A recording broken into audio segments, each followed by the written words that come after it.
But the security guard wasn't budging. "Sorry, ma'am, you're blocking traffic," he said, shrugging. The tow truck was called. Nothing I can do. Frustration clouded Karen's face, and she turned to the crowd, hoping for sympathy. Instead, the onlookers were laughing, phones raised to capture the spectacle. Someone from the crowd, a young man with a mischievous smile, muttered under his breath, "Karma's a real thing." Just then, a police car pulled into the lot, its sirens cutting through the air. Karen's face shifted from anger to confusion. She stormed up to the officer, trying to explain her side of the story, her voice rising higher with each word. "I was just parked here for a minute. This is harassment." The officer, a tall woman with a no-nonsense attitude, raised her hand to stop her. "Ma'am, we've had multiple complaints about your car blocking traffic. You're obstructing the lot, and you're getting a citation for it," she said flatly. Karen's mouth hung open in disbelief. The officer handed her the citation with a small, almost imperceptible smile before turning her attention back to the tow truck. Karen's eyes darted from the officer to the truck lifting her car, and for a brief moment, it seemed like she was frozen in time, unable to process what had just happened. The world she had once moved through with entitlement was unraveling in front of her, piece by piece. The crowd, now fully engaged, burst into laughter. The sound of phones clicking and laughing voices echoed across the parking lot. The whole scene was one for the books, and everyone knew it. Karen's protests, already futile, slowly began to fade into the background as the tow truck continued its work, lifting her car higher into the air. With her confidence shattered and her pride crushed, Karen spun around and stomped off toward the sidewalk, her voice trailing off into a series of angry mutterings. Her phone pressed once again to her ear. She started to make another call, no doubt trying to salvage what was left of her day. The crowd dispersed, each person chatting with a newfound sense of camaraderie. They had witnessed the perfect blend of karma, an undeniable reminder that sometimes the universe has a way of righting the wrongs in the most unexpected ways. The barista, back inside the coffee shop, looked out the window, a small smile creeping onto his face as he wiped down the counter. As for Karen, her day was far from over. But as she trudged away, head down, the people she had crossed that day would be watching from the sidelines, phones in hand, waiting for the next twist in the story. And somehow, it seemed like the universe had only just begun to make its point. The husband's expression softened for the first time in what felt like hours. "You did the right thing," he said, his voice quiet but full of gratitude. "You don't owe anyone an apology." It was a moment of reckoning, not just for the pilot, but for everyone in the cabin. Passengers who had once been passive observers were now standing up, ready to confront the uncomfortable truth that had been hiding in plain sight. The conflict was far from over, but it was clear that the moment of silence had broken, and a new wave of accountability was rolling in. But just as the situation seemed to be on the brink of resolution, the unexpected happened. The captain's voice came over the intercom, cold and measured. "Ladies and gentlemen, please remain seated. There is a new development. We are diverting the flight to a different airport for immediate investigation. Do not leave your seats." The announcement sent a ripple of shock through the passengers. The flight was being diverted, not just to resolve the incident, but because the airline had already started investigating. It seemed as though the higher-ups were aware of the situation, perhaps even had been for some time. The unexpected twist left everyone reeling. The resolution wasn't just coming from the passengers or the crew, it was coming from somewhere higher up, a force they hadn't anticipated.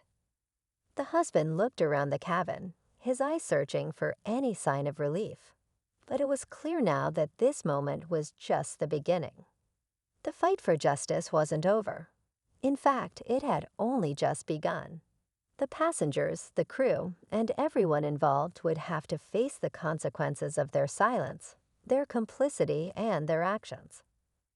And as the plane veered off course, the passengers sat in stunned silence, uncertain of what lay ahead, but knowing that nothing would ever be the same again. Inside the coffee shop, the air was thick with the aftershock of Karen's dramatic exit. The barista, still catching his breath, turned back to the counter, trying to shake off the tension that had just unfolded. As the next customer stepped up to place their order, a familiar group of regulars quietly approached.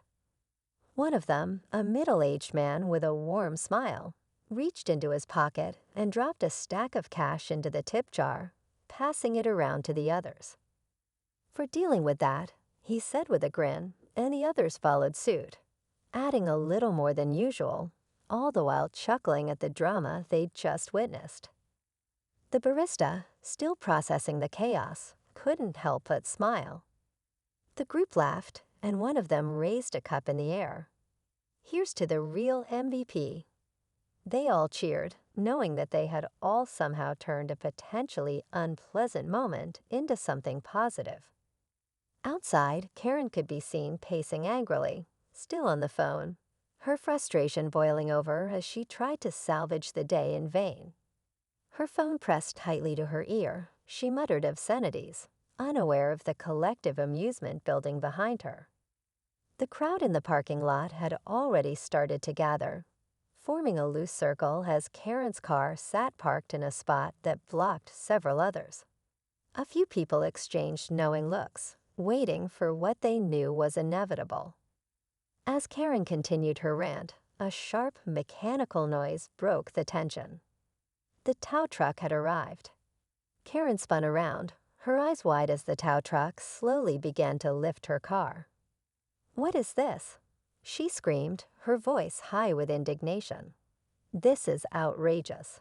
You can't do this." She rushed over to the truck, her heels clicking angrily against the pavement as she tried to stop the driver, but he didn't flinch.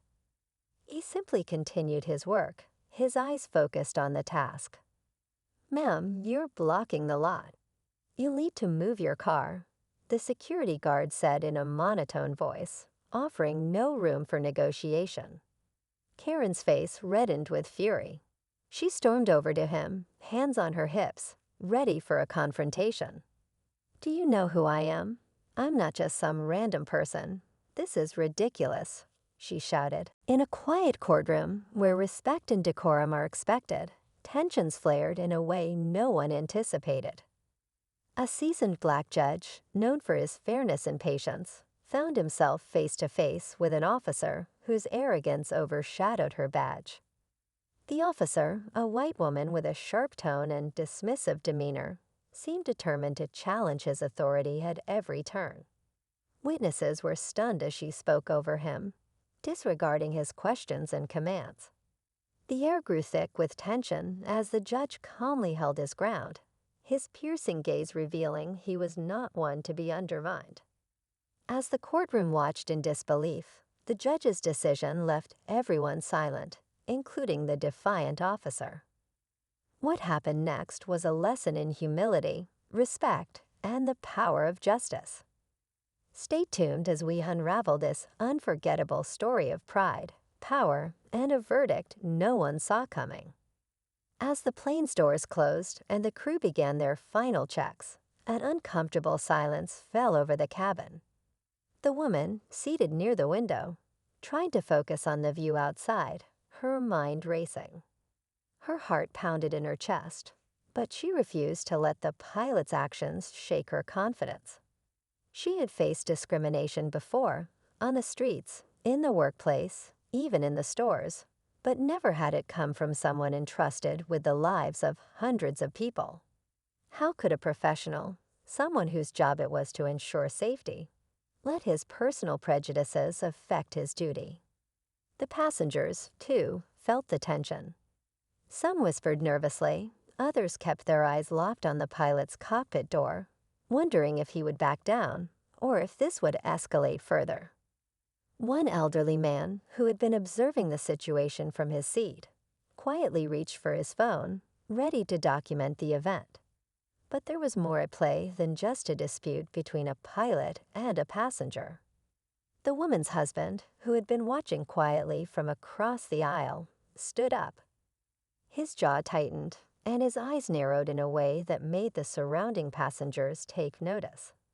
He wasn't just angry. He was determined to make sure this moment wasn't swept under the rug. He knew this wasn't about just him or his wife anymore. It was about standing up against the larger system that allowed such behavior to fester unchecked. As the man approached the flight attendant, his voice was low but firm. He requested to speak to the captain. The flight attendant hesitated, clearly aware of the situation, but unwilling to make a move without further instruction. The tension in the cabin thickened as passengers quietly observed, hoping someone would take charge, but no one seemed willing to step up. "Let's just sit back, relax, and let him handle it," one passenger murmured to another, but the words lacked conviction. It was clear that most of them had never witnessed such a blatant act of discrimination on a flight before. And yet, in that moment, they too felt trapped, caught between doing the right thing and waiting for someone else to make a stand. When the husband finally spoke to the captain, his voice remained calm, but there was no mistaking the resolve behind his words. He didn't just demand an explanation, he wanted accountability. The captain, caught off guard by the sudden confrontation, tried to defend his decision. "I have my reasons," he said, his tone defensive and shaky. But it was clear he wasn't prepared for the man's unyielding stance. As the conversation between them continued, the cabin grew even more tense. A few passengers exchanged glances, sensing that something major was about to unfold. Some hoped the situation would resolve quietly, while others wondered if they should intervene. But no one moved. They were all waiting to see if this moment would pass, or if it would change the course of the flight. A ripple of agreement spread through the crowd. The atmosphere had shifted again. What had started as a confrontation between one woman and one pilot was rapidly turning into a call for collective action. The passengers were no longer passive observers. They were part of a story that was unfolding before them, one that could change not just the outcome of this flight, but the future of everything they had believed about justice and fairness in this world. The moment of truth was fast approaching, and no one could predict how it would end. The tension in the cabin reached a breaking point. Every eye was fixed on the captain, the co-pilot, and the husband, as the weight of the co-pilot's confession hung heavily in the air. The room seemed to pulse with the collective breath of the passengers, all of them waiting for a resolution, hoping for justice but unsure of how it would come. The captain looked from the co-pilot to the passengers, his face pale but resolute. "This isn't how I intended this to go," he muttered, almost to himself, before his gaze shifted to the husband. "You're right. I should have acted sooner." He took a deep breath and, for the first time, seemed to acknowledge the gravity of the situation. "I'll make sure this goes through proper channels. You have my word. The flight is going to be delayed until we sort this out." For a moment, it seemed like the conflict might resolve, like the power of the truth was enough to force the change everyone had been waiting for. But the co-pilot wasn't finished. He took a step forward, his eyes still locked on the pilot. "There's more," he said, his voice shaking. "The reason he did it, why he singled her out, it's because he's been targeting people like her for months. It wasn't just a one-time thing. He's been doing it for a while, even before I joined the crew." A collective gasp rippled through the cabin. The pilot, visibly sweating now, took a step back. His authority was crumbling, and it was clear that the walls he'd built around himself were starting to collapse. His eyes darted nervously between the husband and the co-pilot. The husband turned to the woman beside him, his face a mixture of rage and disbelief. "We need to get off this plane." Now, his voice was low but urgent, knowing that, even with the captain's promises, nothing would be enough to undo what had just been revealed. As he moved toward the aisle, ready to make the call to deboard, something caught his eye. A flash of movement near the back of the plane. A young woman, visibly shaken, stood up from her seat and walked toward the cockpit. Her eyes were wide, her hands trembling. It took a moment for anyone to realize who she was. The flight attendant who had been standing nearby when everything began to unfold. She stopped just short of the cockpit door, turned to face the passengers, and then, without saying a word, began to speak. I have to say this. I couldn't stay silent anymore. I've seen him do this before. Her voice cracked, and she took a shaky breath. The pilot, he's been treating passengers like this for months. It's not just race. It's gender, too. Anyone who stands out, anyone who doesn't fit his type gets treated like they don't belong. I've witnessed it, and I couldn't pretend I didn't see it anymore. I'm sorry I didn't speak up sooner. The entire cabin went silent.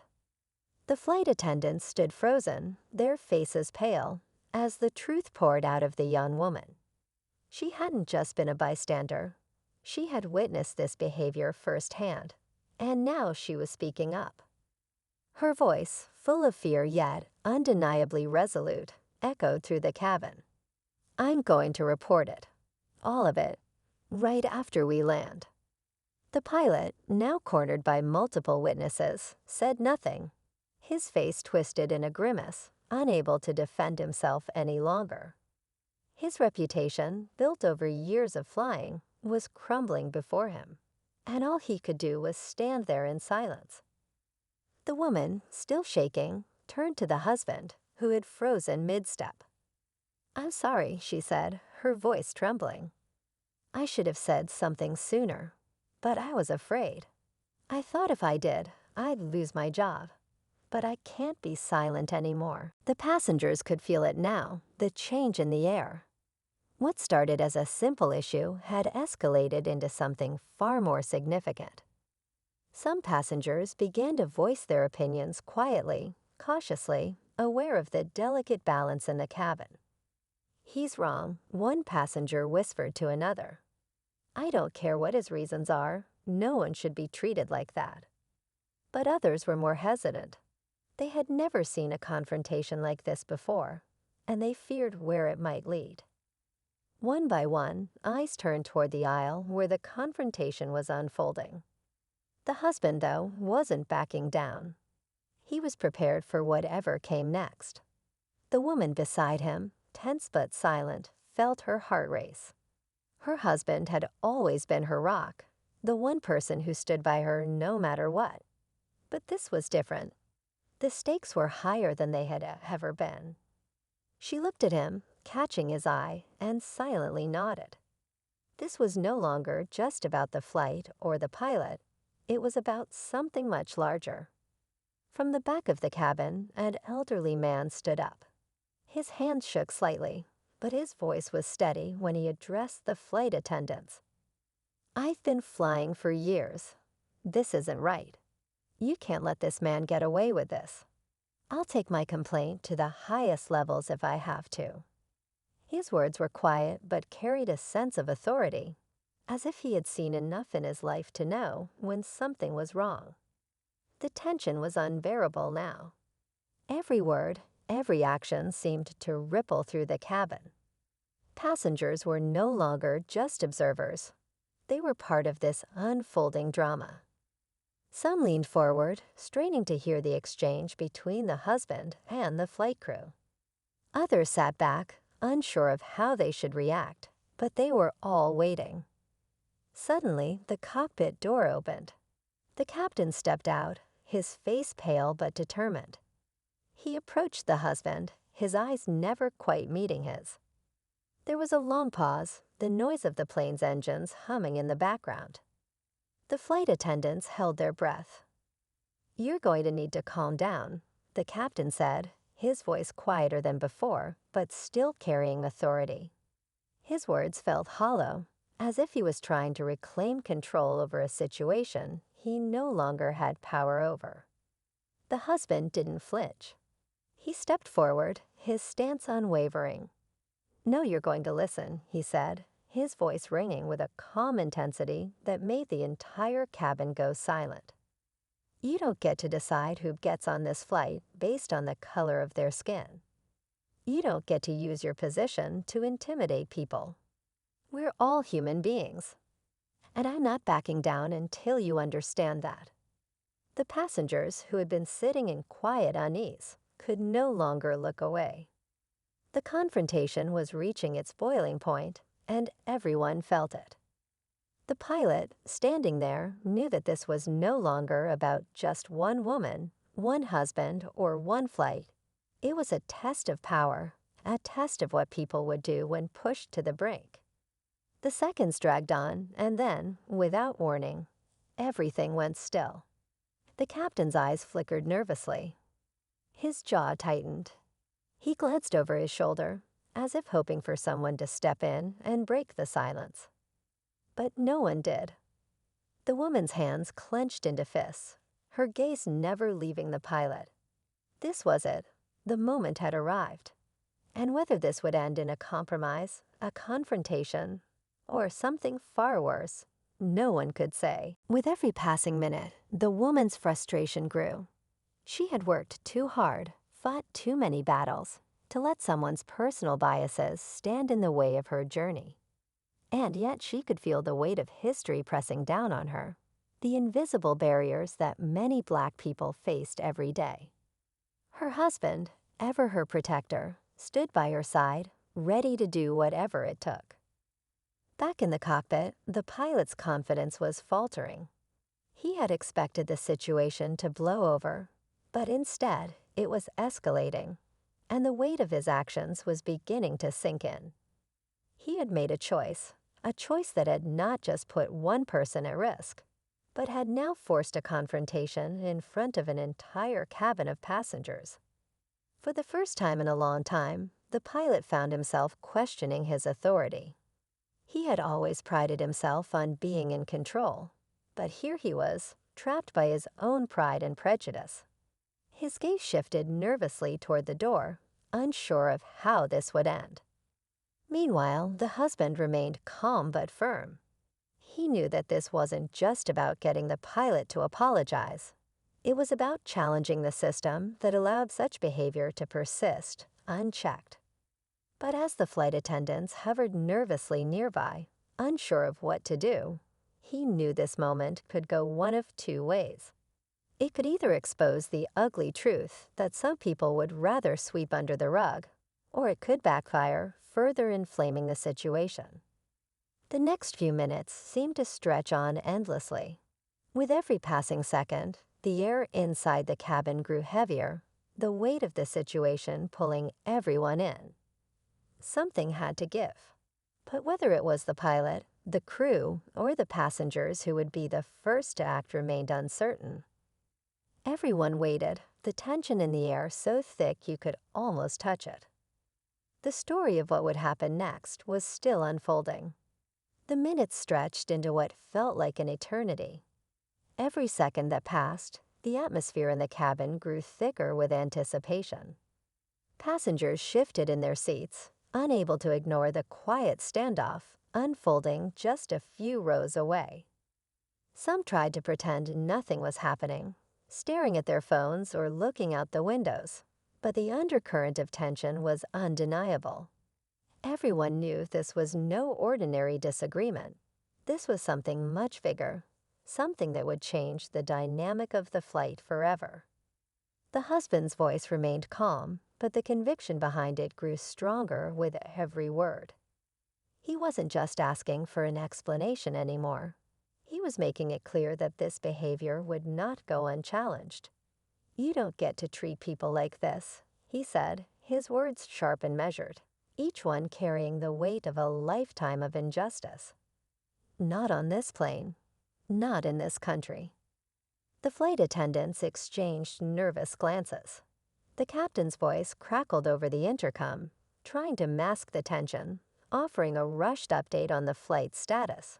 But it only served to heighten the sense of unease. The passengers, unsure of what was coming next, were now glued to the unfolding drama. A few began to murmur among themselves, wondering if anyone else would step in. Would the airline back the pilot? Would the husband be able to stand his ground? Or would the whole situation escalate into something far worse? In the cockpit, the pilot was sweating. He had expected a brief confrontation, maybe a few questions from the woman, but this was something else entirely. He had miscalculated.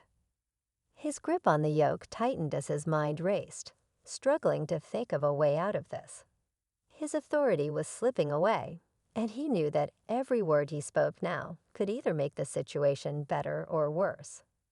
His thoughts churned with frustration, but there was something deeper, something he wasn't ready to face. Just as the captain seemed on the verge of responding, the door to the cockpit opened again.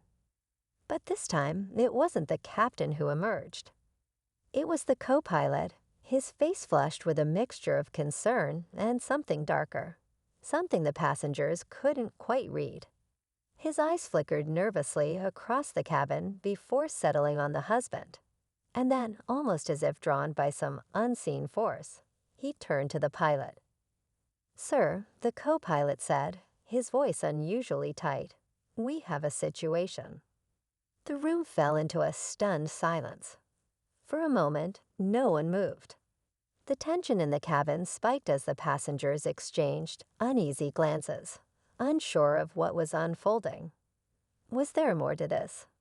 Had the situation escalated beyond what anyone realized? The co-pilot stepped forward, his eyes never leaving the husband, before he glanced briefly at the woman beside him. I can't hold it in any longer," he said, his voice quivering. The passengers leaned forward, captivated by the unexpected turn. This was no longer just about the confrontation between the husband and the pilot. Something deeper, something far more explosive was unraveling before their eyes. "I was there," the co-pilot continued, his voice low but trembling. "I saw it. I saw the pilot, before this flight." He swallowed hard, visibly shaken by the weight of his words. He didn't just refuse to fly her because of her race. It's worse than that. He tried to intimidate her. On the ground, before we boarded. The revelation hit like a lightning bolt. A murmur of disbelief swept through the cabin, followed by stunned gasps. The woman's eyes widened as the co-pilot's words sank in. She had sensed something was off, something beyond the pilot's initial refusal, but this was something entirely different. The captain, who had been standing rigidly by the door, shot a glare at his co-pilot, but it was too late to silence him. The truth was out, and there was no going back. "I saw it," the co-pilot repeated, almost pleading now. The pilot was on the phone before the flight. He was speaking to someone. "I couldn't hear everything, but I saw the way he looked at her when she entered the gate. It wasn't just about following protocol. It wasn't about safety. It was personal." His voice cracked, betraying the depth of the confession. The woman felt a wave of nausea wash over her as the co-pilot's words settled in. She had never expected this. It wasn't just a simple case of prejudice. It was something far more sinister, a deliberate act of malice fueled by a history of animosity she never even knew existed. The entire plane seemed to hold its breath, waiting for the consequences. The husband clenched his fists, his jaw tight with a mix of fury and disbelief. He knew this wasn't just a one-off. This was systemic, a deeper problem that stretched beyond this one flight, beyond this one pilot. His voice, when he spoke, was filled with a quiet anger. "You were in on this?" he asked the captain, his eyes never leaving him. The captain looked trapped. He was clearly rattled by his co-pilot's confession, but now, with the entire cabin listening, there was no way out. He shifted uncomfortably, trying to regain control of the situation. I wasn't aware of all the details, he stammered, clearly rattled. But this isn't the time to. Is this how you run your airline? The husband interrupted, his voice sharp. How many people have you mistreated like this? How many lives have been ruined because you let people like him, people like you, get away with this? The atmosphere inside the cabin was charged, the sense of impending chaos nearly palpable. Passengers sat frozen, unsure of what would happen next, but knowing that this was no longer just an isolated incident. The co-pilot's unexpected confession had turned everything upside down, opening a floodgate of possibilities. Was the airline complicit in this behavior? Was this an isolated case, or was there a pattern that went deeper? The passengers didn't know, but they all sensed that this moment, this very moment, could change everything. The woman's mind raced, struggling to process what she had just heard. The pilot's actions were no longer just a personal failing. They were part of something far bigger, something rooted in power, control, and perhaps a dark history of discrimination. She wanted answers. She wanted justice. But as the weight of the situation crashed down on her, she realized that the real battle was only just beginning. And then, just as everyone began to process the depth of the revelations, a new voice rang out from the back of the cabin. An older man, one who had been silent until now, stood up, his expression grim.